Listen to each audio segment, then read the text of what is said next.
40 বছর পর যখন কোরআনের আয়াত নাজিল হলো, ইকরা বিইসমি রাব্বিকাল্লাযী খালাক, তখন আমার কামলিওয়ালা প্রকাশ্যে কালিমার দাওয়াত দেওয়ার জন্য মাঠে নেমে গেছে।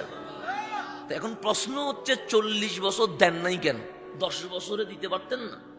15 বছরে পারত, 20 বছরে, 25 বছরে পারত, কিন্তু আমার কামলিওয়ালা 40 বছর দাওয়াত দেন নাই। 40 মানে জীবনের বেশিরভাগ সময় চলে গেছে। কথা ঠিক না? 40-এর পর মানুষ দুর্বল হয়ে যায়, শরীর টানে, গায়ের জয়েন্টে জয়েন্টে ব্যথা করে, কিন্তু 40 পর্যন্ত শক্তি বেশি থাকে। কথা ঠিক না? যে কোনো জায়গা চলে যাওয়া যায়। তাহলে বয়স হলে শরীর আর দেয়। আমার কামলিওয়ালা 40 বছর নিজের কৈশোর, নিজের যৌবন কাটিয়ে যখন বার্ধক্যের বয়সে ঢুকলেন, তখন কালিমার দাওয়াত দিলেন। কেন? কারণ মানুষ গুনাহ করে বেশিরভাগ যৌবন বয়সে। কোন বয়সে? 40 পার হইলে মানুষ তওবা তিল্লা করে মসজিদে চলে আসে। কারণ বলে এখন এক পা অলরেডি কবরের দিকে টানতেছে, বাকি কোন পা যে কখন টান দে এটার কোনো হিসাব। কিন্তু 40 পর্যন্ত আমরা যারা যুব সমাজ আছি, আমাদেরকে তওবার কথা বললে বলি বয়স এখনো আছে তো, একটু সিনেমা দেখি নেই না, মসজিদে আসবো আর কি, একটু বয়স হোক না, প্যাকেজে যাচ্ছি তো কি হয়েছে, 40 পার হইলে তওবা করি ভালো হয়ে যাব, এরকম কথা আমরা বলি কি বলি না? বলি। কেন? বয়স আছে, কিন্তু হায়াতের কোনো গ্যারান্টি নাই। এটা তো আমাদের মনের ভিতর নাই। আমরা মনে করছি এখন 30 বছর মাত্র, 25 বছর মাত্র, আরে জীবন তো পরে রয়েছে, 40 পার হোক তওবা করব। কিন্তু আমার কামলিওয়ালা 40 বছর দাওয়াত দেয় নাই। কারণ কি? কারণ মানুষ ভুল করে যৌবনে, মানুষ পাপ করে যৌবনে, মানুষ গুনাহ করে যৌবনে। কিন্তু এমন নবী পাইছেন যেই নবী 63 বছরের জিন্দেগিতে কখনো গুনাহ করে নাই, পাপও করে নাই, ভুল করে নাই। এই জমিনে মাসুম যিনি, উনি রহমতুল লিল আলামিন। আমার নবীর কোনো ভুল আছে? এই জমানায় তো আমরা পানি পান করি। আমার নবী যেই জামানায়, সেই জামানায় মানুষ পানির মতো মদ খায়। এই জমানায় মানুষ গুনাহ করে গোপনে, সেই জমানায় মানুষ উলঙ্গ হয় খানায়ে কাবার সামনে। এত জাহেলিয়ত অন্ধকার যুগে কামলিওয়ালার কোন দোষ কেউ খুঁজে পায়? আপনি আমার বিরোধিতা করেন, 100টা ভুল পাইবেন। আমার চলাই ভুল, কথাই ভুল, কাজে ভুল, আচরণে ভুল, ভুলের কোনো কম নাই। কিন্তু আমার নবীর বিরোধী পক্ষ যারা ছিল, তারা বিরোধিতা করেছে, পাথর মেরেছে, কথা ঠিক, উটের বুড়ি পিঠের উপর তুলছে, কথা ঠিক, কিন্তু আমার নবীর কোনো ভুল ধরতে পারছে? তো 40 বছর পর দাওয়াত দিলেন কেন?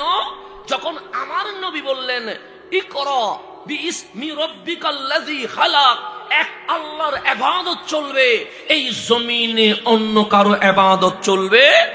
আবু জেহেল বলে আল্লাহ যে এক, এটা তো জীবনে শুনি নাই, কারণ মাঝখানে 500 বছর কেউ দাওয়াত দেয় নাই। তো আপনি কে? আমার নবী বললেন আনা রাসূলুল্লাহ, আমি সাধারণ কেউ নয়, আমি ইমামুল আম্বিয়া, এই জমিনে চলে এসেছে। তো আপনি বলছেন ভিত্তি কি? কামলিওয়ালা বলে ঠোঁট এটা আমার, জিহ্বা এটা আমার, কিন্তু এটা যখন কথা বলে এটা আমার থাকে না, এই কথাগুলো রহমানের হয়ে যায়। ওয়ামা ইয়ান্তিকু আনিল হাওয়া ইন হুয়া ইল্লা ওয়াহয়ু ইউহা, এগুলো ওহী হয়ে বের হয়। তখন আবু জেহেল বলে আল্লাহ যে এক, প্রমাণ কি? আপনি যে রাসূল, ডকুমেন্টস কি? কোরআন যে কালামুল্লাহ, এভিডেন্স কি? তখন আমার হাবিব বলেন মালিক, আমি দাওয়াত দিয়েছি। মালিক বলে ফলাফল কি?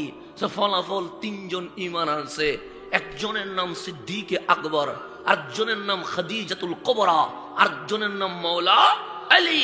এই 3 জন ছাড়া আর কেউ ঈমান আনে নাই। আমার আল্লাহ বলে তাদের বক্তব্য কি? 1 নম্বর বক্তব্য, আপনি যে এক, এটার প্রমাণ কি? আমি যে রসুল, এটার ডকুমেন্টস কি? কোরআন যে কালামুল্লাহ, এটার এভিডেন্স কি? আল্লাহ বলে প্রশ্ন 3টা, কিন্তু উত্তর আমি আগে থেকে রেডি করছি। হাবিব বলে মাওলা উত্তর কি হবে? তখন আল্লাহ ডাক দিয়ে বলেন, হাবিব চাইলে 10 বছরে দাওয়াত দিতে পারতেন, 15 বছরে দাওয়াত দিতে পারতেন, 25 বছরে দাওয়াত দিতে পারতেন, 40 বছর বসিয়ে রেখেছি। কারণ কি? এই মক্কার জমিনে আপনি হেঁটেছেন, এই মক্কার জমিনে আপনি বসেছেন, এই মক্কার জমিনে আপনি কথা বলেছেন, এই মক্কার জমিনে আপনি সংসার করেছেন, এই মক্কার জমিনে আপনি চাকরি করেছেন, এই মক্কার জমিনে আপনি লেনদেন করেছেন। মক্কাবাসীরে জিজ্ঞেস করেন, মা আমেনার ঘর থেকে গারে হেরা তক আপনি নবী 40 বছর যে কাটিয়েছেন, ওরা কোনো দোষ দেখছে কিনা, পাপ দেখছে কিনা, অপরাধ দেখছে কিনা, ভুল দেখছে কিনা? কামলিওয়ালা বলেন, ইয়া আহলা মক্কা, হে মক্কাবাসী বল, আমি নবীর চিনিস? হ্যাঁ চিনি তো। আপনি মুহাম্মদ ইবনে আব্দুল্লাহ? হ্যাঁ চিনি। আপনি আমেনার ঘরে এসেছেন, আপনি গারে হেরা পর্যন্ত 40 বছর কাটিয়েছেন, কিন্তু আমার কোনো ভুল আছে? সবাই বললেন না।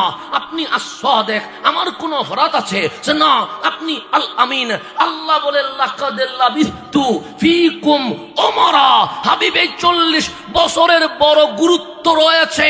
আল্লাহ যে এক, আপনি যে রসুল, কোরআন যে কোরআন, এটার দলিল হচ্ছে মা আমেনার ঘর থেকে গারে হেরা পর্যন্ত আমার নবীর ভুল না থাকা, পাপ না থাকা, অপরাধ না থাকা, আমার নবীর মাসুমিয়ত ইসলামের দলিল হয়ে গেছে।